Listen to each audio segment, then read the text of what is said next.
नमस्कार, मैं हूं पवन त्यागी।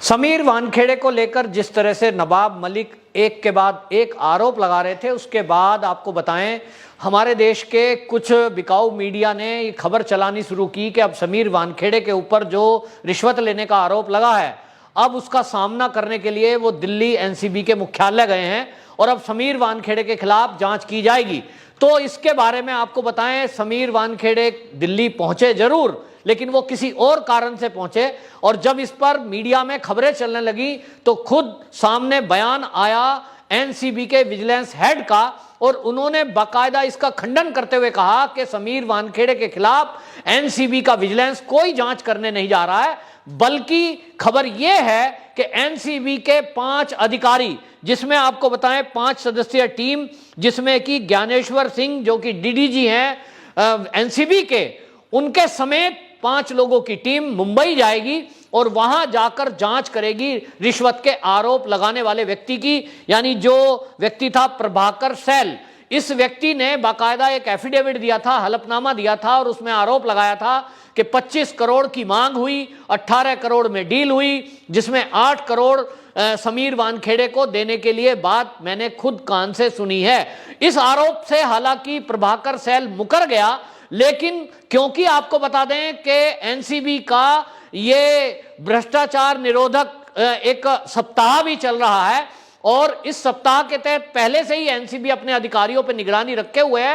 अब जबकि आरोप प्रत्यारोप लग रहे हैं, ऐसे में एनसीबी के जो विजिलेंस हेड हैं उन्होंने कहा कि हम इस पूरे मुद्दे की जांच करेंगे और दिल्ली से जो अधिकारी जा रहे हैं उसके बारे में उन्होंने खुलासा किया कि कुछ आरोप इस तरह भी लगाए गए हैं नवाब मलिक के द्वारा कि महाराष्ट्र के कुछ एनसीबी के अधिकारी उनके संपर्क में हैं और उनको लिखित में चिट्ठी दी थी किसी अधिकारी ने और यह कहा था कि एनसीबी के कुछ लोग फर्जी रेड करते हैं और वो बॉलीवुड के लोगों का फोन टैप कर रहे हैं और ये फर्जी रेड में उगाही कर रहे हैं। इसका मतलब यह हुआ कि यदि नवाब मलिक के आरोपों में कोई दम है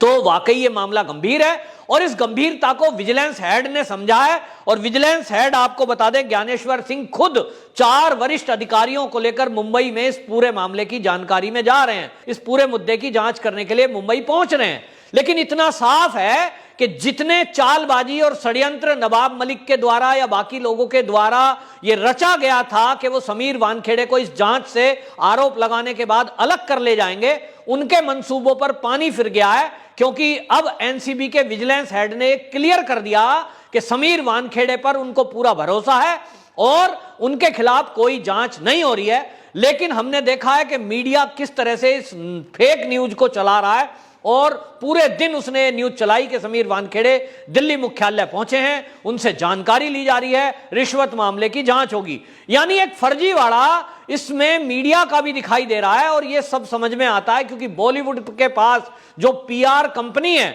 उनको शायद इस बात के लिए हायर किया गया है कि जब जांच चल रही है, डे बाय डे हियरिंग चल रही है, चंकी पांडे की बेटी को एनसीबी में बुलाया गया और वो नहीं गई, मुद्दा ये चल रहा है। और चंकी पांडे की बेटी जो अनन्या पांडे है, उसने एक बहुत बड़ा खुलासा किया था एनसीबी की पूछताछ में। उसने कहा था कि एक बड़े कलाकार का नौकर ड्रग की सप्लाई करता है जिसकी जानकारी उसके पास है। अब उसमें कौन बड़ा कलाकार का बेटा है यह जांच का विषय था, लेकिन मुद्दे से ध्यान भटकाने के लिए एक नया आर्टिफिशियल मुद्दा बना दिया गया समीर वानखेड़े की जांच के नाम पर। लेकिन आपको बताएं, समीर वानखेड़े वो अफसर है जो जिसकी ईमानदारी पर अभी तक किसी ने शक नहीं किया है। और यह भी आप सब दर्शकों को मैं बताना चाहता हूं, मोदी सरकार जब केंद्र में आई, उन्होंने सबसे पहले आतंकवाद और नशाखोर इन 2 को खत्म करने के लिए बड़ी तेजी से और सख्त कार्रवाई करते हुए ऐसे संगठनों की रचना की जो कड़ा प्रहार आतंकवाद और ये ड्रग के माफियाओं पर करेगा। इसके लिए आपको बताएं, आतंक विरोधियों के लिए मैक नाम का बनाया गया था एक संगठन, मल्टी एजेंसी सेंटर, और इसका निर्माण मोदी सरकार ने 2016 में किया था। इसमें कई एजेंसियों को एक साथ जोड़ा गया। मकसद यह था कि भारत के अंदर और भारत के बाहर से यदि भारत के अंदर कोई आतंकी गतिविधि होती है तो उस पर संयुक्त रूप से सख्त कार्रवाई समय रहते हो सके,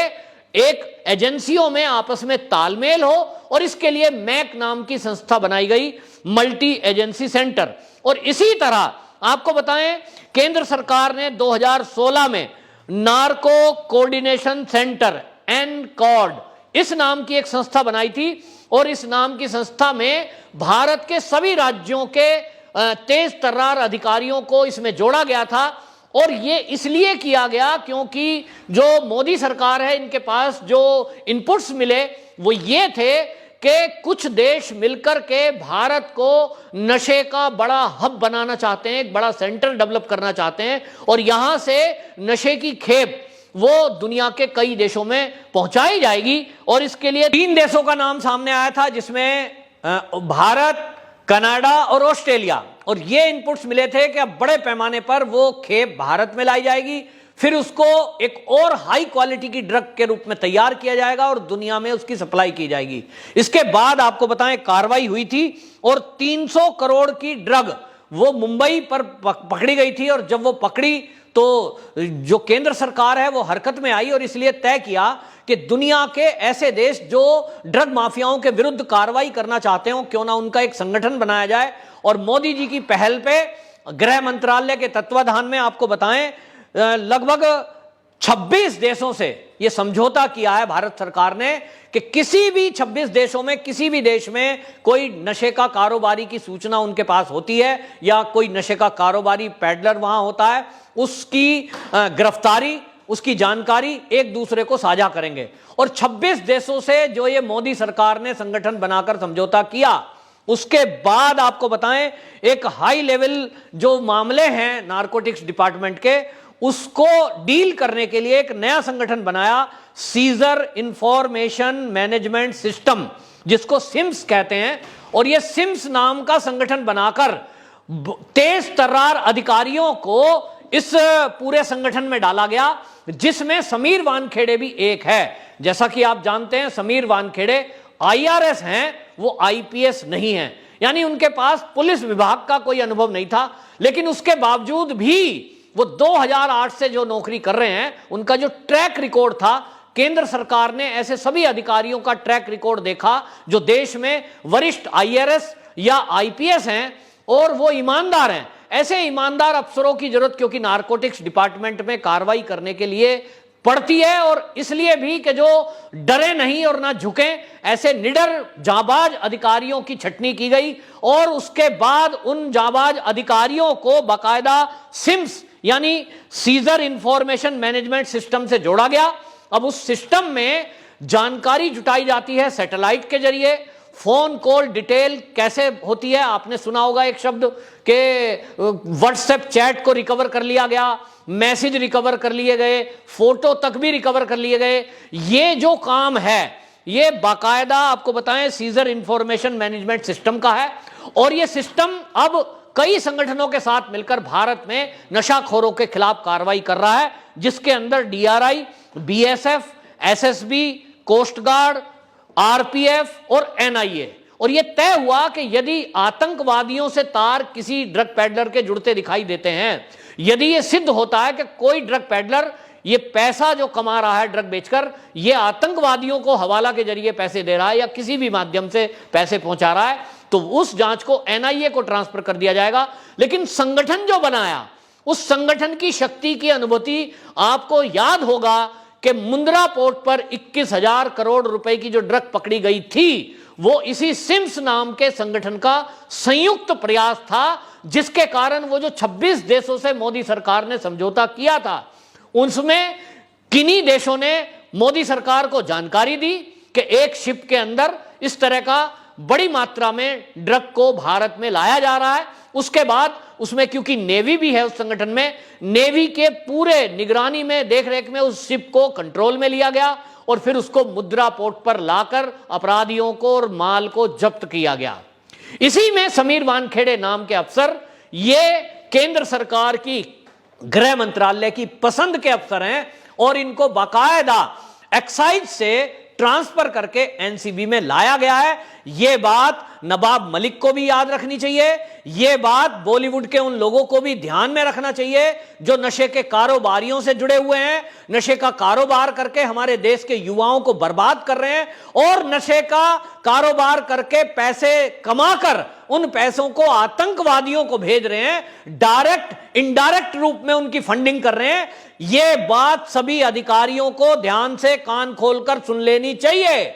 कि समीर वानखेड़े वो अफसर है जिसकी नियुक्ति केंद्र सरकार ने स्पेशल रूप से की है और यह भी ध्यान में रखा जाए कि वो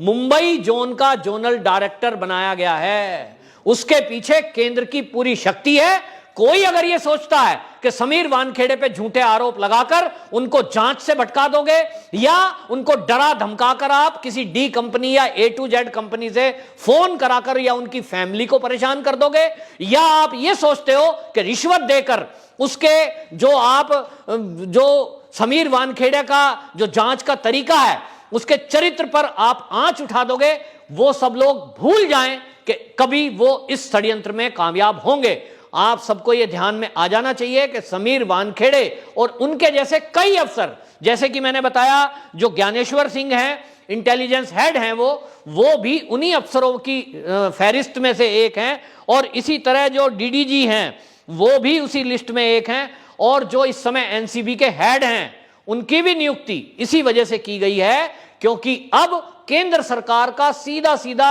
इस संगठन को आदेश है कि आतंकवाद और नशाखोरी पर जीरो टॉलरेंस नीति के तहत काम करना है। अब चाहे कोई कितना ही बड़ा स्टार हो, स्टार किड हो, या कोई नेता हो, किसी भी पार्टी का कोई बड़ा नेता हो, चाहे वो मंत्री क्यों ना हो, इस सबको इस जांच के दायरे में लाया जाएगा। और जैसा मैंने आपको कहा कि समीर वानखेड़े उस संगठन का मेंबर है जिसको सिम्स कहते हैं, जिसमें एनआईए भी है, और एनआईए वो संगठन है जो जिसका चाहे फोन टेप कर सकता है, जिसको चाहे भारत ही नहीं दुनिया के किसी भी देश से जहां हमारे समझौते हैं वहां से गिरफ्तारी भी कर सकता है। तो ये जो महाराष्ट्र के ये जो छोटे मोटे मेंढक टरटरा रहे हैं ना, इनकी कोई औकात नहीं है कि ये इस समय एनसीबी के बिछाए जाल से बच सके, चंगुल से बच सके। और इसीलिए आपको बता रहा हूं कि ये कार्रवाई बहुत सख्त होगी, और जो भी लोग इसके पीछे हैं वो कितने ही बड़े क्यों ना हो, ये केवल एक चुग्गा जैसा है, और इस चुग्गे से ये पता लगता है कि कितने लोग इसके पीछे हैं। एनसीबी अपनी जो जांच कर रही है उसमें एक के बाद जिस तरह से वो केस को पुटअप कर रही है, कोर्ट के बाद जो निचली अदालत है उसके बाद मामला अब हाई कोर्ट में है, और हाई कोर्ट में भी जिस तरह से तथ्यों को रखा जा रहा है उससे देशवासियों को यह भी भरोसा करना चाहिए कि आज की डेट में एनसीबी की तरफ से जो वकील प्रस्तुत होते हैं वो भी वो वकील नहीं है जो कभी कांग्रेस के टाइम में हुआ करता था। आज की डेट में केंद्र सरकार मोदी जी और अमित शाह की तत्वाधान में बिल्कुल ऐसे अफसरों का सम्मान रखते हुए ये कार्रवाइयां की जा रही हैं, जिसके तहत आप देखिए कि एक तरफ हमारी सेना और अर्धसैनिक बल चुन चुनकर आतंकवाद पर कड़ा प्रहार कर रहे हैं, एक एक आतंकवादी को उनके मददगारों के समेत मार गिरा रहे हैं। वहीं दूसरी तरफ आप देखेंगे और देख रहे होंगे कि भारत के कई भागों में, कई राज्यों में लगातार नशे की खेप पकड़ी जा रही है, नशाखोर पकड़े जा रहे हैं, और यह देश में पहली बार हो रहा है कि करोड़ों करोड़ों की ड्रग और बड़े बड़े ड्रग माफिया जेल की सलाखों के पीछे भेजे जा रहे हैं, जिसमें नवाब मलिक का दामाद भी जेल में होके आया है और जमानत पर है। अब जो नई इनपुट्स मिल रही हैं वो ये, जिसके बारे में खुलासा नवाब मलिक ने खुद किया है कि उनकी बेटी भी एनसीबी के रडार पर है। तो मामला समझ में आता है कि नवाब मलिक क्यों बौखला रहे हैं। लेकिन दुर्भाग्य की बात यह है कि महाराष्ट्र की सरकार